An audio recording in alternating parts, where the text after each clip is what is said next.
Dallas Wayne considers himself lucky to be able to make a living doing something he loves. Some people might say it has more to do with talent than luck. But this native of Springfield, Missouri, Dallas Wayne is a talented singer, songwriter, and the host of SiriusXM's Willie's Roadhouse on Channel 59. But if you ever want to hear one of the smoothest voices in country music, look no further than Dallas Wayne and his brand new album, Coldwater, Tennessee, which, by the way, will have you singing along in no time. So, ladies and gentlemen, let's welcome a multiple award-winning veteran country music artist and a favorite at the Grand Ole Opry, the one and the only Dallas Wayne. Welcome to the show. Thank you for having me. It's an honor. Well, Dallas, I listened to your brand new album, Coldwater, Tennessee, twice already, actually back to back. I actually fell in love with the album. So what was your own vision for the album? Well, through the encouragement of Buddy Cannon, the producer of this record, an old friend of ours, he encouraged me to get back into my songwriting side of what I do, which is what I started out to do and what I always wanted to do. And so on this one, it's an all original album that of stuff we've written throughout the years and a new one or two thrown in as well. And we just had a great time doing it. It was a wonderful experience working with him and working with the guys. And I'm pretty happy with the result. And I don't like anything I do normally, but I like this one pretty good. Well, I think your work is absolutely stellar, but I have to tell you something. I love the first single, I Hit the Road and the Road Hit Back. I found myself actually singing along with the song the first time I was listening to it. So is this song, great. Yeah, and I mean, is this song based on life experience? It's a little more autobiographical than I'd like to admit. I mean, you get an idea for a song and then it kind of morphs into your own personal experiences, you know, and I just thought the hook was kind of clever and cute. But when I started writing it, it became basically the story of me leaving home as a teenager to go do this, what I'm doing now.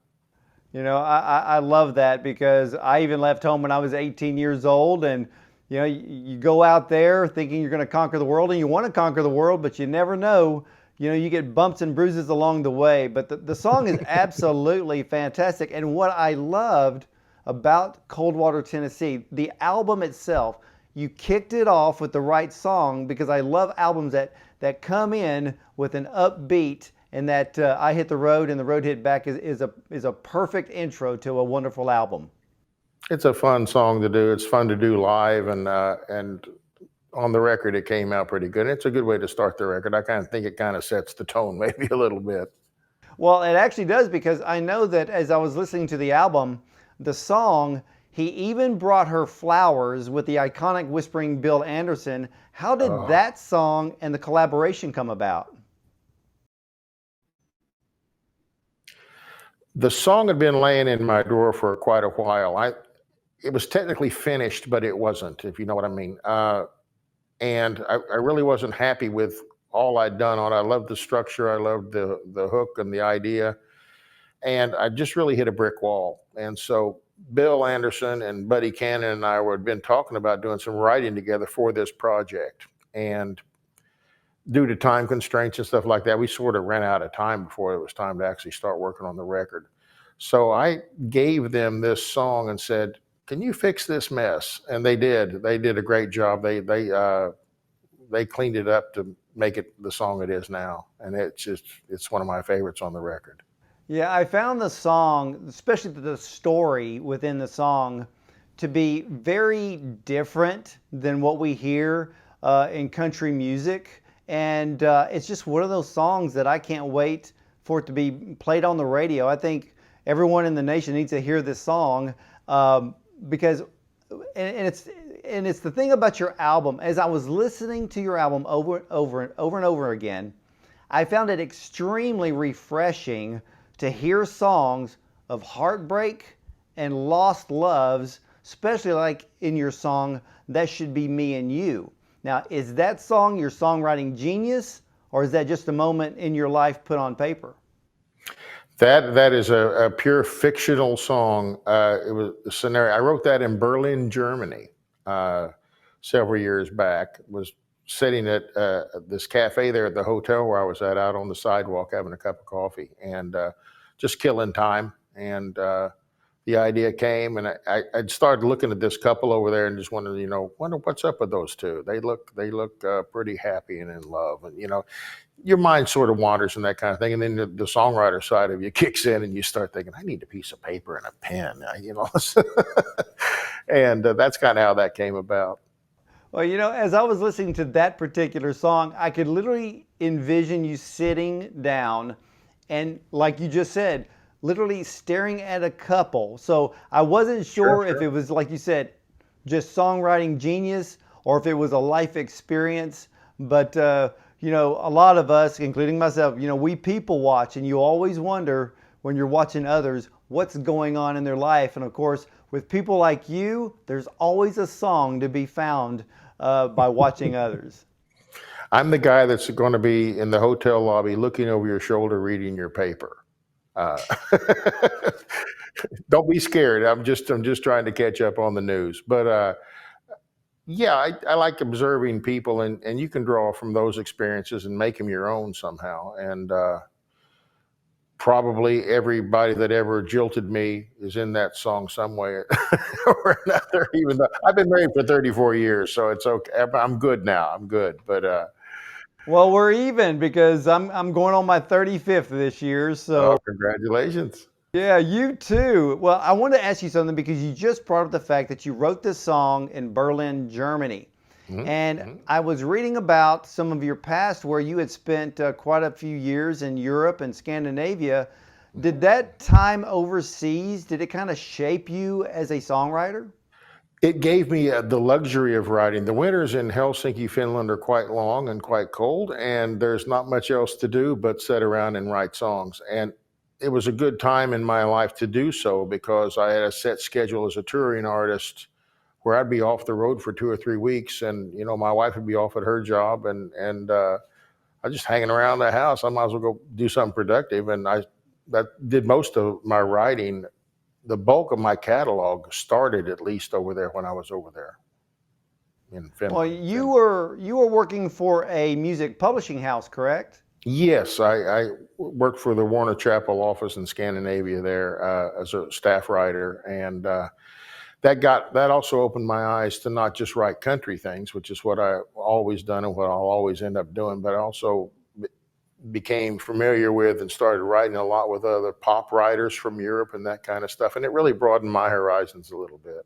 It's what you could do with the melody and what you could do with the lyric, The craft is still the same.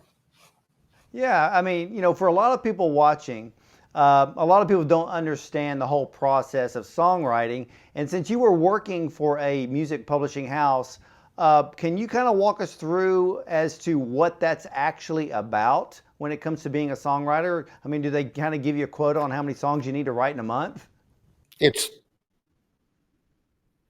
I think my contract said three pitchable songs a month, and that's an open-ended thing. What is your idea of a pitchable song? So it's kind of like throwing spaghetti up against the wall. You write as much as you can. You try to write every day, and you may write 15 songs in a month. You might write 3, but depending on whatever the month is, and you just keep working at it and do your best to hone your craft as a writer and polish up the things that need to be polished and put away, and have the good sense to set aside the ones that really aren't working. Well, do you like to write by yourself more, or do you like to collaborate with others when it comes to songwriting? Both. I love a good collaboration. A lot of these songs on this record were with a guy named Robbie Folks, who Robbie and I have been writing songs off and on together for 30 years. I love working with him because he puts me in a little bit different direction, and I pull him in another direction too. So it kind of gets us out of our comfort zones, and we've worked out a pretty good system there. And then writing by myself is always a luxury, because that's quiet time, basically. Where if you can block out 2 hours, you can get something done. Well, I want to ask you something about a song that I heard on your brand new album, Coldwater, Tennessee. I think every song is fantastic. And I say that honestly because I actually like to truly sit down and listen to each track. But there's a song that really seemed kind of dark to me, and that's called "I'm Your Biggest Fan." Where did that song come from? Because as I was listening to it and I was getting, I was to a certain part of the song towards the end, I'm like, wow, that took a turn. So Yes. what is that about? Is that a stalker song? It's a stalker song, and you can tell it's a stalker song because it's in the key of A minor. All stalker songs are in A minor. And it started out, I was getting some really odd letters from a woman in Michigan that were kind of scary, and I actually turned them over to some folks to take a look at and said, hang on to these. At the time, my management people, I said, hang on to these, and half jokingly, but if something weird happens, this is a good place to start. And that kind of is where that idea came from. And I wrote it, and I was writing it. It was kind of a tongue-in-cheek and mischievous thing as you're building the tune. I'm sitting there giggling as I'm writing each line on this thing, going, "Oh, this is so creepy. This is really too creepy." And so I had it out earlier as quite a few years ago. I'd put it out on an album, and this is a re-record of it. This revisit on the new album on Coldwater, Tennessee. But I put it out, and somehow Stephen King got a hold of it, and he sent me he has a radio show up in Maine where he lives, and he said, "I love this song. I'm going to play it on my show, and thank you for writing a great song. This should be a book or a short story." And I said, "Well, it stands to reason because I probably stole every idea from every Stephen King book I've ever read in this song. I've put them all into one song.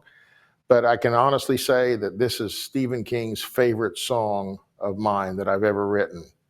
It's probably the only one of mine he's ever heard, granted, but it's still nonetheless, it's pretty cool. I'm glad he liked it." Yeah, I guess Stephen King would like more the dark tunes, and this is definitely one of them. But I could actually visualize as you were singing the song, I could visualize the whole story, and I think it would make one very creepy, suspenseful movie, to tell you the truth. And without even changing the title, I think it's perfect.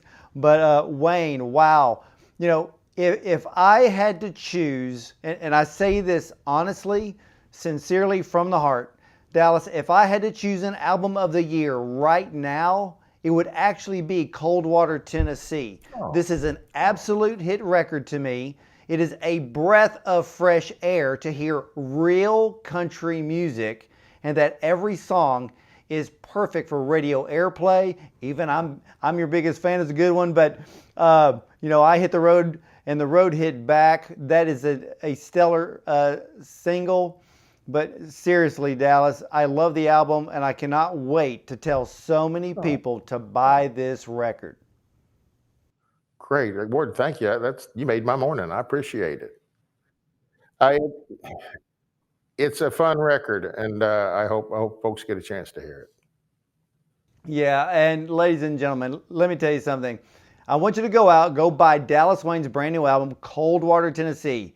The purest, the most real country music you will hear. And I'm a sucker for songs of lost loves and heartbreak. And we don't really hear a lot of that in country music today. Everything's upbeat and happy and whatever they want to call country music today. But if you want true country at its very roots, this is the album, Coldwater, Tennessee by Dallas Wayne. So Dallas, let me ask you real quick, what's next for you?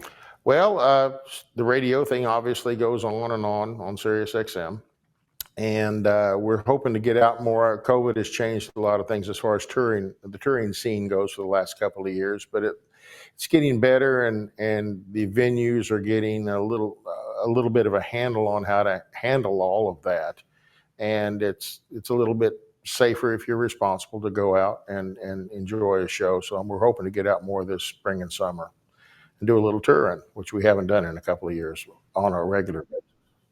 Well, Dallas, you have a perfect album to be touring on Coldwater, Tennessee, and I want to thank you for your time. And ladies and gentlemen, Dallas Wayne. He can be heard on SiriusXM satellite radio Monday through Friday from noon to 6 p.m. Eastern, at Willie's Roadhouse on Channel 59, and Tuesday through Friday in Outlaw Country, Channel 60 from 10 a.m. to noon Eastern.